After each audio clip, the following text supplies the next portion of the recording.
భిన్నంగా ఉన్నట్టుంది పోడియం లేకపోతే.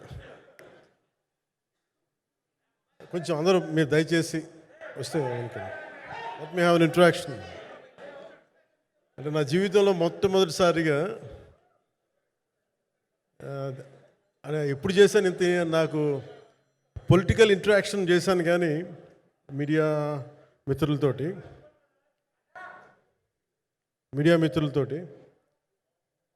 సినిమా పరంగా నేను ఎప్పుడు ఆలోచించలేదు, ఎప్పుడు నాకు చేయలేదు.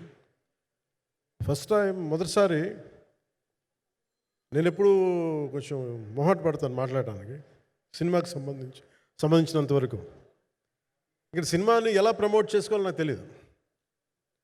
పని చేయడం తెలుసు తప్ప దీన్ని అంటే మనం ఇంత చేసామని చెప్పడం ఎప్పుడు నాకు కొంచెం ఎబ్బెట్టుగాను ఇబ్బందిగా ఉంటుంది. ఇంకా నేను చాలా యాక్సిడెంటల్ యాక్టర్ అండ్ ఇంకా గత్యంతరం లేక టెక్నీషియన్ అయిన వాడిని. నాకు నచ్చే సన్నివేశాలు, నచ్చే సినిమాలు చేసుకోవడానికి ఆ పరిస్థితుల్లో ఇది నా మొదటి ఇంటరాక్షన్. ఇది నా పర్లేదు కూర్చోండి పర్లేదు. రథం గారు వస్తారు అంటే ఇదంతా చేయడానికి, మీడియా మాట్లాడడానికి ఇదేదో నాకు పొగరు అహంకారం ఏం కాదు. సినిమా గురించి నాకు చెప్పుకోవడం ఎబ్బెట్టుకోవడం, ఏం మాట్లాడాలో తెలియక చెప్తే ఎక్కువైపోద్దా చెప్తే తక్కువ అయిపోద్దా అని. కానీ ఈ పర్టికులర్ ప్రెస్ మీట్ ఎందుకు పెట్టానంటే రత్నం గారి కోసం పెట్టాను. అంటే సినిమా బతకాలి అంటే ఈవినింగ్ ఆడియో ఫంక్షన్ పెట్టుకొని మళ్ళీ ప్రెస్ మీట్ దేనికంటే మళ్ళీ నాకు మీతో ఇంటరాక్ట్ అయ్యే అవసరం ఫంక్షన్ తర్వాత ఉండకపోవచ్చేమో అని చెప్పేసి అదొకటి మేజర్ ఒక ఇది కన్సర్న్. అదొకటి అంటే రత్నం గారు అంటే ఈవినింగ్ చెప్దాం అనుకున్నా, బట్ స్టిల్ ఇప్పుడే చెప్పేస్తున్నాను ఈ మాట. త్రివిక్రమ్ గారు రాసిన ఒక డైలాగు అజ్ఞాతవాసిలో, ఒక చిన్నపాటి సౌకర్యం కోసం, ఇక్కడ మీరు కూర్చున్న ఒక చిన్నపాటి కుర్చీ కోసం ఒక యుద్ధమే చేయాల్సి వస్తుంది. అలాంటిది ఒక సినిమాని చేయడం అంటే ఎన్నిసార్లు మినీ యుద్ధాలు చేయాలి, ఆర్థికంగా కావచ్చు, క్రియేటివ్గా కావచ్చు, వీటన్నిటికీ సంబంధించి. అలాంటిది నేను ఎప్పుడు కూడా సినిమాల్లోకి రాకముందు రత్నం గారు లాంటి వ్యక్తి నా ప్రొడ్యూసర్ అయితే బాగుండు అనుకున్నాను. భారతదేశానికి పాన్ ఇండియా సినిమాని, ముఖ్యంగా రీజనల్ సినిమాని జాతీయ స్థాయిలో తీసుకెళ్ళిన వ్యక్తి ఆయన. తమిళ సినిమాని చాలా ఛాలెంజింగ్ తెలుగులో డబ్ చేసి దాన్ని స్ట్రైట్ సినిమాలతో సమానంగా ఆడేంత సత్తా చూపించిన వ్యక్తి. Film industry creative ability, creative potentiality పెంచిన వ్యక్తి. ఈ సినిమా చాలా ఒడిదుడుకులు ఎదుర్కొంది, 2 కరోనా పరిస్థితులను ఎదుర్కొంది. అన్నిటికీ మధ్యలో సినిమా మన క్రియేటివ్గా కొంత ఇబ్బంది ఎదుర్కొంది. అల్టిమేట్ ఆబ్జెక్టివ్ సినిమా బాగా రావాలని, నేను ఎప్పుడేం చేసినా సినిమా బాగా రావాలనుకుంటాను. ఈ సినిమాకి ప్రత్యేకించి ఆయన తపన చూసి నేను ముఖ్యంగా పొలిటికల్ ప్రాసెస్కి వెళ్ళిపోయిన తర్వాత, పాలిటిక్స్కి వెళ్ళిపోయిన తర్వాత, డైరెక్షన్ అన్నిటికి దూరమై క్రియేటివ్ పార్టీకి దూరం అయిపోయిన తర్వాత, పాలిటిక్స్ నా ప్రైమరీ ఫోకస్ అయిపోయిన తర్వాత, మళ్ళీ దృష్టి పెట్టి సినిమా కావాలి మీరు చెయ్యాలని చెప్పి నా దగ్గరికి వచ్చి కోరుకున్నప్పుడు నేను ఎంత బెస్ట్ ఇవ్వగలను ఆ సినిమాకి అంత ఇచ్చాను. నేను అంటే నా బెస్ట్ ఇచ్చాను. అంటే నేను అంటే అన్నిటికంటే కూడా నేను ఇవ్వలేనిది టైం ఇవ్వలేను నేను. కానీ అలాంటి పరిస్థితుల్లో ఒక క్లైమాక్స్కి దాదాపు 57 రోజులు షూట్ చేయాల్సి వచ్చింది. మండు టెండ బాగా, ఇట్స్ కైండ్ ఆఫ్ ఒక మిడ్ మే అంటే చాలా పిచ్చి ఎండ అన్నమాట. అలాంటి ఎండల్లో చాలా కాలం తర్వాత నాకు మార్షల్ ఆర్ట్స్, నేను ఎప్పుడో నేర్చుకున్న మార్షల్ ఆర్ట్స్, ఒక ఎస్క్రీమా కానీ, ఊషు కానీ, నేను నేర్చుకున్న సెల్ఫ్ డిఫెన్స్ టెక్నిక్స్ కానీ, యుఎస్లో నేను ఒక వర్క్షాప్ చేసిన జీత్ కండో ఇవి కానీ, ఇవన్నీ ఈ సినిమాకి నాకు పనికి వచ్చినాయి. నాకు వీళ్ళతో డిఫరెంట్ కొరియోగ్రాఫర్స్తో కూర్చొని ప్రత్యేకించి క్లైమాక్స్ పార్ట్ ఇది అందరికీ ఇన్స్పైర్ చేసింది. అంటే మన స్థూలంగా చెప్పాలి అంటే, ఒక క్లుప్తంగా చెప్పాలి అంటే, ఈ సినిమాకి ఇదే ఆయువు పట్టింది. ఈ ఫస్ట్ పార్ట్కి ఎక్కడో కొల్లూరు నుంచి మన కృష్ణానది తీరం, కొల్లూరు విజయవాడ సమీపంలో ఉన్న కొల్లూరు ప్రాంతం నుంచి దొరికిన ఒక కోహినూరు వజ్రం నుంచి అది ఎటు మన గోల్కొండ రాజుల దాకా వచ్చింది, మన హైదరాబాద్ సుల్తాన్ల దాకా ఎలా వచ్చింది, దీని ట్రావెల్ ఇటు వెళ్ళింది. ఇవన్నీ జరిగినప్పుడు దీని నేపథ్యంలో జరిగే కథ ఇది. ముఖ్యంగా ఈ ఫౌండేషనల్ వర్క్ చేసిన వ్యక్తి క్రిష్ జాగర్లమూడి గారు చాలా హై కాన్సెప్ట్తో పట్టుకొచ్చారు దీన్ని. ఆయనను రత్నం గారు నా దగ్గరికి వచ్చినప్పుడు చాలా బాగా నచ్చి వెంటనే చేశాను. చేసిన తర్వాత ఒక్కొక్కటి కరోనా నిజంగా ఇంపాక్ట్ వచ్చింది. అంటే ఎలా ఉండదంటే, ఎంత హార్డ్గా ఉండదంటే ఇండస్ట్రీ, అది ఎవరిని తప్పు పట్టలేము. ఒకప్పుడు ఆయన వెంట చుట్టిన నిర్మాతలు, ఆయన వెంట తిరిగిన డిస్ట్రిబ్యూటర్స్, హీరోస్ అందరికీ, అలాంటి వాళ్ళకి ఒక నిర్మాతగా ఆయన తపన పడుతుంటే నాకు అంటే ఆయన కోసం ఖుషి తీస్తున్నప్పుడు కానీ ఆయనతోటి ఎంత సౌకర్యం ఇచ్చారంటే, అసలు మాకు 1 month ముందు ప్రీ ప్రొడక్షన్ అయిపోయి నాకు అంత సౌకర్యాన్ని ఇచ్చారు. నేను కంపోజ్ చేసిన యాక్షన్ సీక్వెన్సెస్ కానీ, ఫైట్స్ కానీ ఖుషీకి నాకు ఆల్రెడీ ఒక 1 month 1.5 month థియేటర్ నాకు ఇచ్చేసి, మన సురేష్ ఎఫెక్ట్స్ థియేటర్ మొత్తం ఇచ్చి నాకు అంత లగ్జరీ ఇచ్చిన వ్యక్తి ఆయన నలిగిపోతుంటే నాకు నిజంగా చాలా బాధేస్తుంది. ఒకసారి it is not about money, it's not about success, it's about standing by whom you trust, who stood for the people and who stood for the industry. నాకు ఎందుకు ఇది మీతో పంచుకోవాలనిపించింది. సినిమా ఎంత విజయం ఇది నాకు నిజంగా తెలియదు, ఎందుకంటే నేను ఇట్లా అనుకోవచ్చు, ఇంకోలా కానీ ఒక్కటి మటుకు చాలా సిన్సియర్గా చెప్పగలను. Krish came out with very good concept, చాలా హై కాన్సెప్ట్ పట్టుకొచ్చారు. కొంత వ్యక్తిగత కారణాలు, కొన్ని ప్రొఫెషనల్ కారణాలు ఆయన ప్రాజెక్టుకి బయటికి వెళ్ళినా కానీ దీన్ని ఫౌండేషనల్ వర్క్ చేసిన క్రిష్ గారికి మనస్ఫూర్తిగా నా హృదయపూర్వక ధన్యవాదాలు తెలియజేస్తాను మా అందరి తరఫున. అలాగే తర్వాత స్టెప్ ఇన్ అయ్యింది మన జ్యోతికృష్ణ గారు. నేను ఖుషి సినిమా చేస్తున్నప్పుడు అప్పుడే లండన్ ఈ ఫిల్మ్ మేకింగ్ కోర్స్ చేసి మన డైరెక్షన్లో ఇన్స్టిట్యూట్ అంతేనా డైరెక్షన్ ఫిల్మ్ మేకింగ్ కోర్స్ చేసి అప్పుడే గ్రాడ్యుయేట్ అయ్యి వచ్చి అప్పటి నుంచి ఉన్నప్పుడు బట్ యాక్చువల్ తనతో మాట్లాడుతుంటే మోస్ట్ సెన్సిబుల్ డైరెక్టర్ అనిపించారు. ఈ ఒక టైంలో ఏమనిపించిందంటే, బయట ఉన్న మాటలు కానీ అసలు సినిమా వస్తుందా లేదా బయటికి అని ఉండేది. కానీ మాకు ఎప్పటికప్పుడు నీరసం పడిపోయినప్పుడల్లా నాకు నీరసం వచ్చేసేది. సినిమా అవ్వదా అనుకున్నప్పుడల్లా దీనికి ప్రాణవాయువునిచ్చిన వ్యక్తి కీరవాణి గారు. ప్రతిసారి నేను వర్క్ చేసి నేను ఎందుకంటే సినిమా చివరి దాకా నేను నమ్మను. ఎప్పుడు నేను ఒక సినిమాని నేనేం నమ్ముతాను, చిన్నప్పటి నుంచి వెరీ ఫార్మేటివ్ ఇయర్స్లో నుంచి కూడా ఒక మంచి సినిమా గురించి నేను మాట్లాడక్కర్లా, రిలీజ్ అయితే బాగలేకపోతే ఎలాగ మాట్లాడక్కర్లా. అందుకే నేను ఎప్పుడు సినిమా క్వాలిటీ మీద దృష్టి పెడతాను తప్ప ఇంక మిగతా వాటి మీద మాట్లాడను. అందుకే నాకు ఎప్పుడు ఈ మాట్లాడటం అనే దాని మీద ఎప్పుడు దృష్టి పెట్టలేం. కానీ ఫస్ట్ టైం ఈ సినిమాకి చాలా అవసరం అనిపించింది. అందుకని ఒక నిర్మాతలు కనుమరుగవుతున్న ఈ సమయంలో ఒక బలమైన సినిమా తీసి ఒడిదుడుకుల్ని తట్టుకోగలిగి ఒక నిర్మాత కనుమరుగవ్వకూడదు. ఆయన పక్కన ఏది ఉండాలో అండగా ఉండాలని చెప్పేసి నేను అన్నీ వదిలి, ఇంత బిజీ షెడ్యూల్స్ అన్నీ వదిలేసి, ఒకవైపు నన్ను నా ప్రత్యర్థులు తిడుతున్నా కానీ, సినిమాలకు వెళ్ళిపోయిన తిడుతున్నా కానీ, ఇదేంటంటే నాకు అన్నం పెట్టింది ఇది నాకు నా సినిమా పరిశ్రమ. అంటే ఇక్కడున్న మిత్రులందరూ కూడా చాలామందికి నేను ఇండివిజువల్ ఇంటర్వ్యూస్ ఇచ్చాను. నేను చాలాసార్లు నాగేంద్ర కానీ మీరు కానీ చాలామందికి, వీళ్ళందరికీ చాలామందికి నేను వ్యక్తిగతంగా తెలుసు. కాకపోతే నాకు సినిమా అంటే నేను సినిమా గురించి ఎక్కువ చెప్పలేక ఎక్కువ మాట్లాడలేను. కానీ బట్ నాకు నిజంగా సినిమా మీద అపారమైన గౌరవం, సినిమా మీద అపారమైన ఆసక్తి, నాకు ప్రాణవాయువు అది.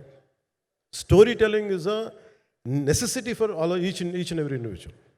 సో సినిమా అది మనకు కల్పిస్తుంది, సినిమా మనకి అలాంటి. కానీ ఈ సినిమా ప్రత్యేకించి చాలా ఛాలెంజింగ్ సర్కమ్స్టాన్సెస్లో, చాలా ఒడిదుడుకుల్లో, యాడ్వర్స్ కండిషన్స్లో కూడా మనస్ఫూర్తిగా దీన్ని ముందుకు తీసుకెళ్ళి, ఆర్థిక ఇబ్బందులు ఎన్ని వచ్చినా కానీ, అంటే నాకు పొలిటికల్గా పేరుండొచ్చు, దేశవ్యాప్తంగా నేను తెలిసి ఉండొచ్చేమో, కానీ సినిమా పరంగా వచ్చేటప్పుడు నేను చాలా హీరోస్తో కంపేర్ చేస్తే వెరీ ఒక వాళ్ళందరికంటే చాలా తక్కువ నేను. సో దానికి ఉండే ఇబ్బందులు దానికి ఉంటాయి. మిగతా వాళ్ళకి బిజినెస్ అయినందుకు నాకు బిజినెస్ అవ్వదు, వాళ్ళకు వచ్చినందుకు నాకు రాకపోవచ్చు. ఎందుకంటే నా దృష్టి, నా కాంపిటేటివ్నెస్ ఎప్పుడు నేను సినిమాల మీద పెట్టలేదు. నేను ఇప్పుడు సొసైటీ పొలిటికల్ ప్రాసెస్ పెట్టాను, కానీ ఎప్పుడు సినిమా మీద నేను ఎంత ఉండాలనేది నేను ఎప్పుడు పెట్టలేదు.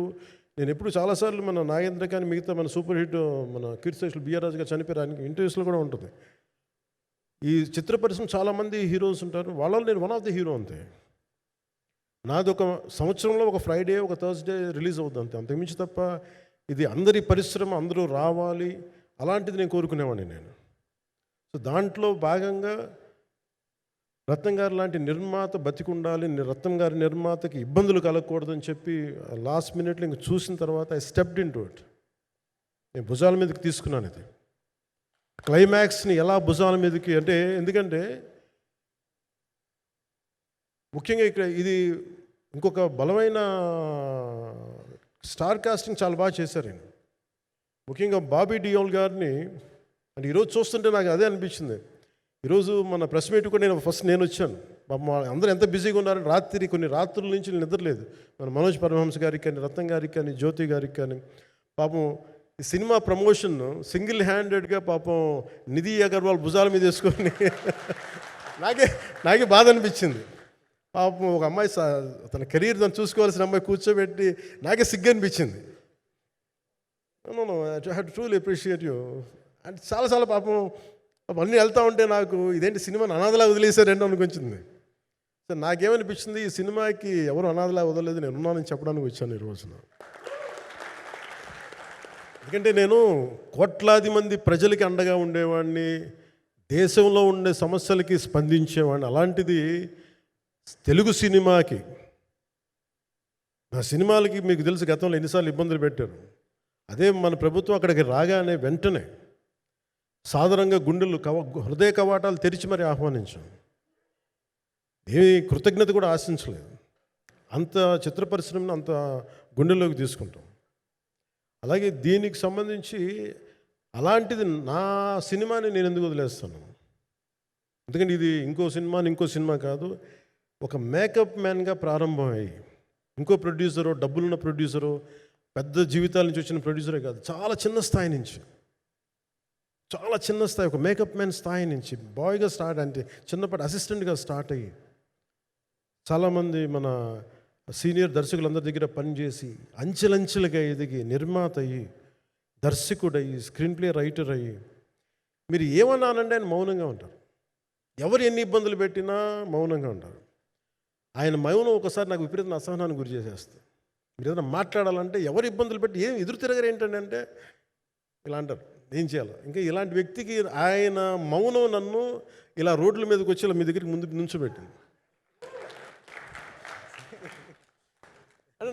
అంటే ఆయన ఏంటంటే చెప్తారు, ఆయన మౌనం అంటే రమణ మహర్షి నుంచి బాగా నేర్చుకున్నట్టున్నారు. మౌనం అన్నిటికీ సమాధానం. సో నాకు మనస్ఫూర్తిగా ఈ స్టార్ కాస్టింగ్ ఒకటి, అంటే నాకు చిత్ర పరిశ్రమ మీద ఎందుకు ఇంత గౌరవం అంటే, మనందరం కులాల మీద, మతాల మీద, ప్రాంతాల మీద, భాషల మీద కొట్టుకుంటూ ఉంటాం. But any film industry take in this world, especially Indian film industry, దీనికి there is no caste discrimination, there is no region discrimination, there is no religion discrimination, nothing. It's purely your creative potentiality, purely your creative ability. నువ్వు చిరంజీవి గారి తమ్ముడు కావచ్చు, చిరంజీవి గారి కొడుకు కావచ్చు, లేదంటే ఇంకొకళ్ళు అబ్బాయి కావచ్చు, మేనల్లుడు కావచ్చు, ఇట్ డజంట్ మ్యాటర్. నీకు టాలెంట్ లేకపోతే నువ్వు నిలబడలేవు, నీకు సత్తా లేకపోతే నువ్వు ఇక్కడ ఉండలేవు. అది నా కొడుకైనా సరే. ఇట్ ఆల్ డిపెండ్స్ నీకు ఎంత టెనాసిటీ ఉంది, ఎంత పర్సీవరెన్స్ ఉంది, ఎంత నిలబెట్టుకోగలవు, ఎంత నిలదొక్కుకోగలవు, ప్రతికూలతలు ఎంత బలంగా నిలబడగలవు. ఒక నిర్మాత సినిమా తీయడం అంటే ఒక యజ్ఞం చేయడం లాంటిది. తిట్లు తినాలి, ఇబ్బందులు పడాలి, అన్నీ పడిన తర్వాత ఫైనల్గా డబ్బులు మిగిలితే కూడా తెలియదు. ఇలాంటి పరిస్థితుల్లో నాకేమనిపించిందంటే, ఈయన పడ్డ కష్టం చెప్పాలనిపించింది ఈ రోజున. ఈ ప్రెస్ మీట్ తాలూకు ముఖ్య అంశం, ఒక చిన్న స్థాయి నుంచి వచ్చిన వ్యక్తి నిర్మాతగా ఎదిగి, ఆయనకున్న పాపం ఆయన మంచితనం ఆయన్ని శాపంగా అవ్వకూడదని చెప్పి ఒక ఉద్దేశంతో ఆయన మంచితనం చెప్పాలి, ఆయన ఒక మంచి సినిమా చేశారని చెప్పడానికి నేను ఈ రోజున మీ ముందుకు వచ్చాను. ఎందుకంటే నేనేం నమ్ముతానంటే, సినిమా బాగుంటే ఎలాగో చూస్తారు, దీని గురించి చెప్పక్కర్లేదు. సినిమా బాగాలేకపోతే ఎలాగో చూడరు. మీరు ఎంత పబ్లిసిటీలు చేయండి ఇవన్నీ అనుకోండి, అందుకే నేను పెద్ద ఎక్కువ మాట్లాడడానికి ప్రయత్నం చేయను. కానీ ఈ పర్టికులర్ రోజు మటుకు, ప్రత్యేక ఈ రోజు మటుకు ఆయన పడ్డ కష్టం ఈ సినిమాకి, అలాగే ఒక్కొక్క కాస్టింగ్ ఆయన చేసింది, దీనికి నేను క్రిష్ గారిని కూడా చాలా మనస్ఫూర్తిగా అభినందిస్తున్నాను. ఎందుకంటే ఆయన కూర్చున్నప్పుడు ఎంతమందిని పెట్టాం, ఒక ఔరంగజేబ్గా మిగతా నటులు ఒకళ్ళిద్దరు యాక్టర్స్ని పెట్టి కూడా ఒకళ్ళ చేత యాక్ట్ చేయించాం ఒకళ్ళ చేత. కానీ Bobby Deol so apt for Aurangzeb, ఎంత కన్విక్షన్తో చేశాను. అప్పటికి ఆయనకి ఇంకా ఆయన చేసిన హిందీ సినిమాలు కూడా రాలేదు ఇంకా ఆయనకి. ఎంత కన్విక్షన్తో చేశారంటే నాకు నిజంగా ఆయనతో యాక్ట్ చేయడం చాలా ఆనందాన్ని ఇచ్చింది. సో అలాంటి బాబీ డియోల్ గారిని మొత్తం pan India, Manoj Paramahamsa was roped in last.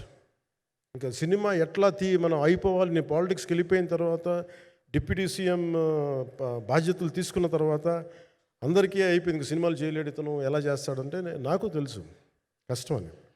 నేను ఎలా చేశాను ఈ సినిమా అంటే, పొద్దున్న 2 గంటలు చేసామని, బ్రేక్ఫాస్ట్ టైము, లేదంటే నా ఎక్సర్సైజ్ టైంని కొంచెం మిడ్ నైట్గో లేదంటే ఎర్లీ మార్నింగ్ 4 గంటలు పెట్టుకొని, ఆ 2 గంటలు ఏమి దొరుకుతుందో ఆ 2 గంటలు ఇస్తే జ్యోతి, మనోజ్ గారు, మన రత్నం గారు, వీళ్ళు కూర్చొని ప్లాన్ చేసి, అది కూడా నా ఆఫీస్కి, నా పార్టీ ఆఫీస్కి కూతవేటు దూరంలో ఉన్న ఒక మా స్నేహితులు ఒక వాళ్ళ గోడౌన్ ఉంటే అక్కడ కూర్చొని షూట్ చేసాం. ఎంత మండుటెండ అంటే, అసలు దాంట్లో కూర్చొని మ్యాట్ వర్క్ చేసి మీరు ఫైనల్ రిజల్ట్స్ చూస్తే ఇది ఇక్కడ చేశారంటే అంత ఆశ్చర్యం అనిపిస్తుంది. And hats off to Manoj Paramahamsa garu. And ఈ సీన్స్ అన్నిటికీ ప్రీ విజువలైజేషన్, ప్రతి సీన్ చేయబోయే ముందు అసలు నాకు ఏమనిపించిందంటే, సినిమా చేయగలమా లేదా అనే పరిస్థితుల్లో జ్యోతికృష్ణ గారు ముందుకు వచ్చి నాతో మాటలు నేను చెప్పలేదని, ఇది ఇలా చేస్తాం అలా చేస్తాం ఏం చెప్పలా, ఏమి చేయబోతున్నాడో ఎవ్రీథింగ్ వాజ్ ప్రీ విజువలైజ్డ్. ఈ సీన్ ఇలా ఉండబోతుంది, ఈ చేయబోయే సీన్ ఇలా ఉంటుంది. నాకు దాని మీద ఆత్మవిశ్వాసం కలిగింది. నాకు లేదు, ఒక సత్తా ఉన్న దర్శకుడు, తెలుగు చిత్ర పరిశ్రమకి సైజ్ తీయగలిగేవాడు, మంచి సాలిడ్ ఎడిటింగ్ సెన్స్ ఉన్నవాడు, మ్యూజికల్ సెన్స్ ఉన్నవాడు. అలాంటి వ్యక్తికి మనోజ్ పరమహంస గారు తోడారు. వీళ్ళిద్దరు కాంబినేషన్లో రత్నం గారి అనుభవంతో ఈ రోజున ఒక మంచి ప్రోడక్ట్ అయితే తీసుకొచ్చాం. ఇది ఎలా ఉంటుంది, ఎలా ఉండబోతుంది, ఎంత హిట్ అవుతుంది అనేది ఇది సంపూర్ణంగా ప్రజల చేతిలోనే ఉంటుంది. అది ఏ స్థాయిలో ఇది ఉంటుంది అనేది అది ప్రజలు చెప్పాల్సింది తప్ప అది నేను చెప్పుకునేది కాదు. బట్ నా వరకు నేను ప్రత్యేకించి నేను వ్యక్తిగతంగా చేసింది ఈ సినిమాకి, అపార్ట్ ఫ్రమ్ యాక్టింగ్ కాంట్రిబ్యూషన్, నేను ఏ సినిమా చేసినా ప్రతి సన్నివేశంలోనూ ప్రతి సాంగ్ అండ్ డాన్స్లో కూడా కొన్నిసార్లు నేను చేయలేక, నేను ఒక రిలక్టెంట్ యాక్టర్లో ఎలాగో టెక్నీషియన్గా కూడా నాకేంటంటే, సుస్వాగతం సినిమాలో నన్ను తీసుకెళ్ళి వైజాగ్లో బస్సు మీద ఎక్కించి డ్యాన్స్ చేయమన్నారు. చచ్చిపోయాను డ్యాన్స్ చేయలేక. ఇంకా మిగతా వాళ్ళకి ఎంత తేలికైన డ్యాన్స్ నాకు చేయాలంటే నేను గింజుకుపోయి, నేను అనుకున్నాను ఈరోజు ఇంక సినిమాలు మానేస్తాను చెప్పి మౌదినికి ఫోన్ చేసి కూడా చెప్పాను, చాలా పర్యాలు చెప్పాను. అలాంటి అందుకని నాకేంటంటే సాంగ్ అండ్ డ్యాన్స్ కూడా నేను ఎలా చేయగలను దానికి అనుకోగా నేను ఎత్తుక్కుంటాను. అలాగే యాక్షన్ సీక్వెన్స్ కూడా రియల్ లైఫ్లో కొడితే ఎలా ఉంటుంది, మార్షల్ ఆర్ట్స్లో సాధన ఉన్నవాడిని, ఈ లాట్ ఆఫ్ వర్క్షాప్స్, ఈ మార్షల్ ఆర్ట్ వర్క్షాప్స్ చేసిన వాడిని కాబట్టి హౌ రియలిస్టిక్ వీ కెన్, ఎంత సహజంగా మనం వెళ్ళగలం, వీటి మీద ఒక అవగాహన ఉన్నవాడిని కాబట్టి చాలాసార్లు కూర్చుంటాను. కానీ ప్రత్యేకించి ఈ 20 minutes లాస్ట్ సీక్వెన్స్, ఇది 2 partsగా ఎలా అయింది అంటే, ఒరిజినల్ థాట్ క్రిష్ గారి దగ్గర నుంచి వచ్చినప్పుడు ఇట్ వాస్ క్వైట్ లాంగ్. ఈ సినిమా ఒక పాటలో అవుద్దని అనేవాడు మొదటి నుంచి. బట్ లేటర్ వాళ్ళు డిసైడ్ చేసుకొని ఒక టైంలో ఇది అవ్వదు, you want make it as 2 parts అనుకున్నప్పుడు ఎక్కడికి వచ్చి ఆగిందంటే ఈ క్లైమాక్స్ దగ్గరికి వచ్చి ఆగింది ఫస్ట్ పార్ట్. సో చెప్తున్నప్పుడు నాకేమనిపించిందంటే, how else we can take it, how else we can scale it up. So దానికి నేను కూర్చొని నాకున్న ఈ మార్షల్ ఆర్ట్స్ కానీ బేసిక్ యాక్షన్ కొరియోగ్రఫీ నా ప్యాషన్ కాబట్టి ఈ పర్టికులర్ డ్రామా, ఈ పర్టికులర్ దాంట్లో ఏంటంటే మొఘల్ టైమ్స్లో ప్రతి ఒక సగటు భారతీయుడు అనుభవించిన బాధ అది. ఒక యావరేజ్ సగటు భారతీయుడు మొఘల్ కాలంలో అనుభవించిన ఒక ఒక ఒక సిచ్యువేషన్. ఆ సిచ్యువేషన్ హీరోకి సంబంధం ఉండదు, కానీ how he gets entangled, how he gets involved in it, that is the outcome, that has been captured. So దీన్ని ఒక 57 days మేము చేయగలిగామంటే, ఆ రోజు నాకు కనుక మన జ్యోతి గారు ఉండుంటే పక్కన, maybe I would done it in at least ఒక 50% ఆఫ్ ఇట్. ఎందుకంటే నేను చెప్పింది అలా చేయగలరు ఇవన్నీ కూర్చోబెట్టి వీ డిడ్ అవర్ బెస్ట్. అంటే నేనేమనుకున్నానంటే క్లైమాక్స్ చేసేటప్పుడు ఇంక నేను తర్వాత సినిమాలు చేస్తానో కూడా లేదో నాకు తెలియదు, కానీ నాకు ఇష్టమైన నిర్మాత, తెలుగు చిత్ర పరిశ్రమకి నిజంగా ఒక అండగా ఉన్న నిర్మాత, I want give my best to him. నేను అందుకని ఆంధ్రప్రదేశ్ ప్రభుత్వానికి కూడా మన ముఖ్యమంత్రి గారికి కూడా తెలియజేశాను, ఈయన్ని ఫిల్మ్ డెవలప్మెంట్ కార్పొరేషన్కి చైర్మన్ నేను ప్రతిపాదించాను. అంటే నాకేంటంటే I don't want it to be a political, ఆయన నా నిర్మాతని కాదు, ఈయన అందరు హీరోలతో తీశారు, ఈయన పాన్ ఇండియాలో ప్రతి ఒక్కరు తెలిసి ఈయనంటే. ఇలాంటి వ్యక్తి ఉంటే మన తెలుగు చిత్ర పరిశ్రమకి బాగుంటుంది. అలాగే ప్రత్యేకించి తెలుగు చిత్ర పరిశ్రమ అనేది నాకు ఈ టాలీవుడ్ అనే పదాలు నాకు వాడటం నాకు ఇష్టం ఉండదు. Bollywood, Tollywood, Kollywood, Mollywood, why should we ape Hollywood? We have a greater story narrative ability మన దగ్గర ఉంది. We have a greater storytelling ability. We don't have to ape Hollywood. We take the best practices of Hollywood, but not necessarily the name of Hollywood. వాళ్ళకున్న professionalism మనం నేర్చుకోవాలి, వాళ్ళకున్న commitment నేర్చుకోవాలి, వాళ్ళకున్న production designing ability మనం తీసుకురాగలగాలి. So ఇవన్నీ నేను నా పరిధిలో ఈ రోజున ఆంధ్రప్రదేశ్ ప్రభుత్వంలో ప్రత్యేకించి ఈ శాఖ నా పరిధిలో ఉంది కాబట్టి దానికి ఆయన పేరు ప్రతిపాదించాను. నా ఉద్దేశం ఏంటంటే తెలుగు చిత్ర పరిశ్రమ తెలంగాణలో ఉన్న, కర్ణాటకలో ఉన్న, చెన్నైలో ఉన్న, ఏదైనా సరే తెలుగు చిత్ర పరిశ్రమ, భారతీయ చిత్ర పరిశ్రమకి చాలా మంచి జరగాలి, ఇలాంటి వ్యక్తి ద్వారా ఏదైనా చేద్దామని ఒక ఉద్దేశంతో ఆయన పేరు ప్రతిపాదించాను. భవిష్యత్తులో ఆయన అవుతారని మనస్ఫూర్తిగా నేను ఆశిస్తున్నాను. అందుకని అన్నీ నా చేతిలో ఉండవు కదా, అందుకని చెప్తాను. ఇఫ్ అండ్ బట్ చెప్పాలి కదా. సో ప్రత్యేకించి మీ అందరికీ నా హృదయపూర్వక ధన్యవాదాలు తెలుపుకుంటూ నెక్స్ట్ 2-3 daysలో I'll try to give as many interviews as I can.